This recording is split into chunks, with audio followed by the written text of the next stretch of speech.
오늘 말씀은 고린도전서 6장 1절에서 11절까지입니다. 너희 중에 누가 다른 이와 더불어 다툼이 있는데 구태여 불의한 자들 앞에서 고발하고 성도 앞에서 하지 아니하느냐. 성도가 세상을 판단할 것을 너희가 알지 못하느냐.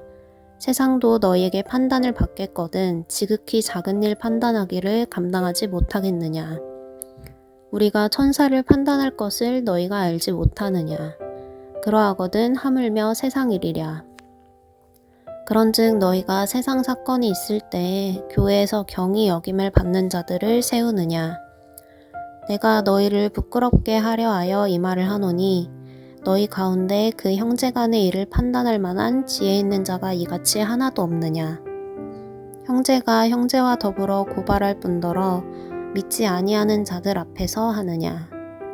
너희가 피차 고발함으로 너희 가운데 이미 뚜렷한 허물이 있나니 차라리 불의를 당하는 것이 낫지 아니하며 차라리 속는 것이 낫지 아니하냐.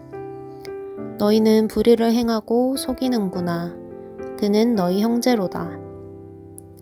불의한 자가 하나님의 나라를 유업으로 받지 못할 줄을 알지 못하느냐. 미혹을 받지 말라.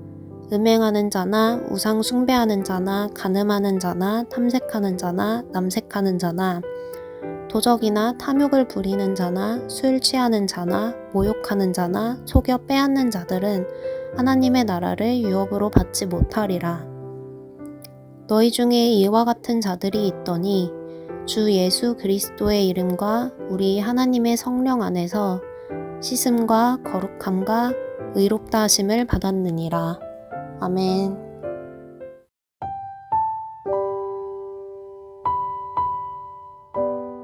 오늘 본문에서 바울은 고린도 교회 성도들이 서로를 세상 법정에 고발하는 모습을 강하게 책망하고 있습니다. 겉으로 보면 바울은 교회가 세상의 판단을 받는 것을 문제 삼는 것처럼 보입니다. 그래서 어떤 사람들은 이 말씀을 교회가 국가나 사회 법적 판단을 받아서는 안 된다는 의미로 이해하기도 합니다. 그러나 바울이 말하고자 하는 핵심은 단순히 교회가 세상의 판단을 받는 것이 기분 나쁜 일이라는 데 있지 않습니다. 이 말씀을 이해하기 위해서는 당시의 배경을 살펴볼 필요가 있습니다. 고린도는 로마 제국의 통치 아래 있었고 고린도 성도들은 로마의 법체계 안에서 살아가고 있었습니다. 당시 형법은 비교적 공정하게 운영되었지만 민사소송은 그렇지 않았습니다.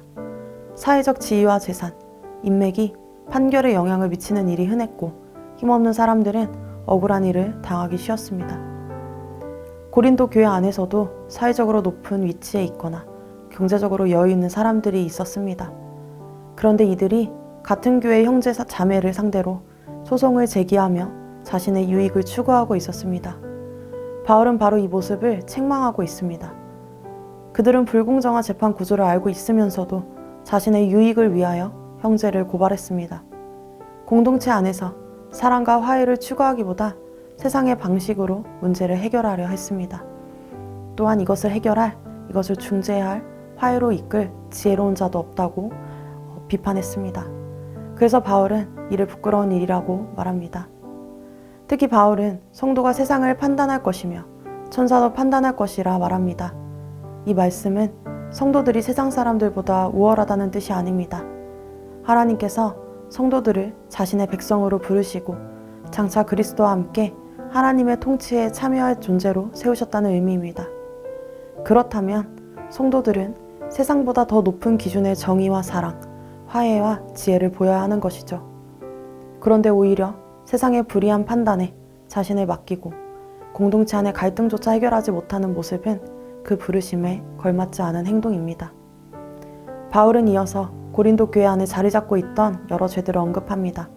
음행, 우상숭배, 간음, 탐욕, 도둑질, 술 취함, 모함, 약탈과 같은 죄를 반복적으로 행하는 사람들은 하나님 나라를 유업으로 받지 못한다고 경고합니다. 특히 바울은 너희가 알지 못하느냐 라고 반복해서 묻습니다. 이는 그들이 무엇이 죄인지 몰라서 행하는 것이 아니라 이미 알고 있음에도 죄를 버리지 못하고 계속 살아가는 모습을 지적하는 것입니다. 바울은 고린도 교회 안에 깊이 자리 잡은 탐욕과 불의를 매우 엄중하게 다루고 있는 것입니다. 그러나 바울의 목적은 교회를, 성도들을 정죄하는 것을 잊지 않습니다.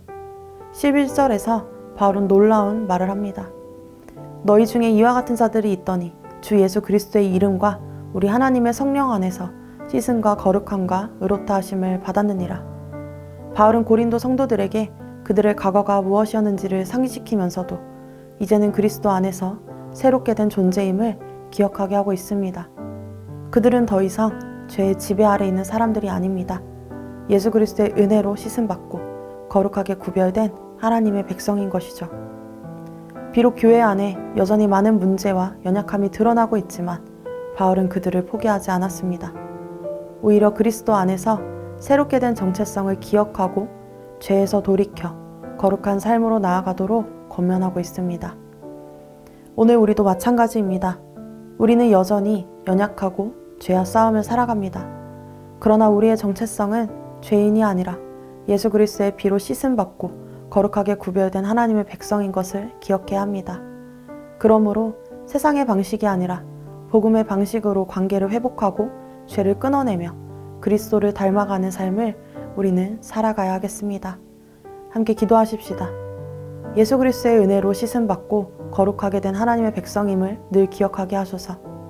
내 유익과 욕심을 앞세우기보다 사랑과 화해로 공동체를 세워가는 사람이 되게 하소서. 기도하겠습니다.